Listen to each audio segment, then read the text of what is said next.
SNDP യോഗം കട്ടപ്പന പുളിയന്മല ശാഖായോഗത്തിന്റെ നേതൃത്വത്തിൽ പുതിയ കുടുംബയോഗ രൂപീകരണം നടന്നു. ശാഖായോഗം പ്രസിഡന്റ് പ്രവീൺ വട്ടമല ഉദ്ഘാടനം ചെയ്തു. പാറക്കടവ് വാഗവയലിൽ VK സോമന്റെ വസതിയിൽ വെച്ച് ചേർന്ന കുടുംബയോഗം ശാഖായോഗം പ്രസിഡന്റ് പ്രവീൺ വട്ടമല ഉദ്ഘാടനം ചെയ്തു.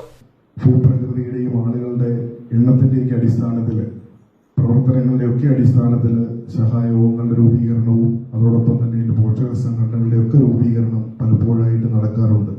അതിന്റെ ഭാഗമായിട്ടാണ് നമ്മളെ സംബന്ധിച്ച് നമുക്കൊരു പുതിയ കുടുംബയോഗവും കൂടെ ഇവിടെ രൂപീകൃതമാകുന്നത്. വളരെയധികം സന്തോഷമുണ്ട് ഈ ഒരു ചടങ്ങിൽ പങ്കെടുക്കാൻ സാധിച്ചതിലും ഈ ഒരു കുടുംബയോഗത്തിന്റെ തുടക്കത്തിന് നന്ദി കുറിക്കുവാനും ഒക്കെ ഒരുപക്ഷെ ഒരു ഗുരുവിന്റെ അനുഗ്രഹമായിട്ട് തന്നെ നമുക്കത് കാണാൻ സാധിക്കും.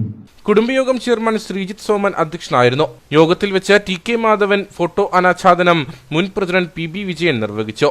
ശാഖാഭാരവാഹികളായ ശശിധരൻ കല്ലുറുമ്പിൽ, അനീഷ് നിരപ്പേൽ, ഷാജി ചെറിയ കൊല്ലപ്പള്ളിൽ, സുരേഷ് നെടിയപാലയ്ക്കൽ, വനിതാ സംഘം പ്രസിഡന്റ് രാധാമണി കൃഷ്ണൻകുട്ടി, KV ഷാജി തുടങ്ങിയവർ സംസാരിച്ചു.